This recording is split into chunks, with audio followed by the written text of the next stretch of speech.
Naroda sub registrar કચેરીમાં ફરજ બજાવતા સબ રજિસ્ટ્રાર સહિત 3 લોકો 2.5 લાખની લાંચ લેતા ઝડપાઈ ગયા છે। અહીં ફરિયાદી મકાનનો દસ્તાવેજ કરવા માટે ગયા હતા ત્યારે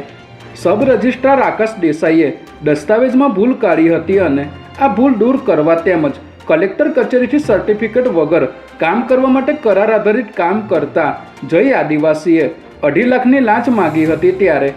ફરિયાદીએ એસીબીનો સંપર્ક કરી ફરિયાદ આપતા એસીબીની ટીમે સબ રજિસ્ટ્રાર આકાશ દેસાઈ, કરાર આધારિત ઓપરેટર જય આદિવાસી અને વચેટિયા નરેન્દ્ર બોહરાને લાંચની રકમ સ્વીકારતા રંગે હાથ ઝડપી લીધા હતા।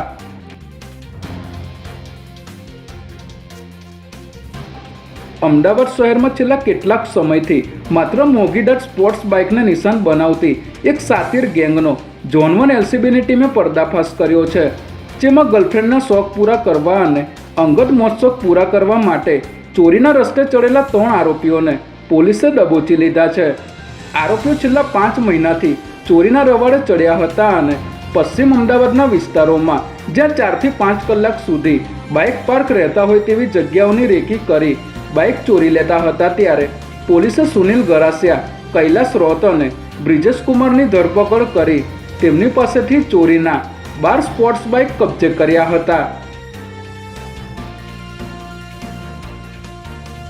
સરખેજ પોલીસ સ્ટેશન વિસ્તારમાં થોડા દિવસ પહેલા રાત્રે પેટ્રોલિંગ દરમિયાન સાબરમતી નદીના અવવરુ પટમાં આગ લાગેલી જોવા મળી હતી, જેથી નાઇટ પેટ્રોલિંગના પોલીસ કર્મચારીઓએ તાત્કાલિક સ્થળ પર પહોંચી પ્લાસ્ટિકની થેલીઓ વડે નદીના પાણીથી આગ બુઝાવી હતી। જે બાદ તપાસ કરતા ત્યાં માનવ શરીર બાળીને પુરાવાનો નાશ કરવાનો પ્રયાસ કરવામાં આવ્યો હોવાનું સામે આવ્યું હતું ત્યારે આ ગંભીર ગુનાને શોધી કાઢવામાં તથા ગુનેગારોને પકડવામાં મહત્વની ભૂમિકા ભજવનાર પોલીસ કર્મીઓને પોલીસ કમિશનર GS મલિક દ્વારા પ્રશંસાપત્ર આપીને તેઓની કામગીરીને બિરદાવવામાં આવી હતી।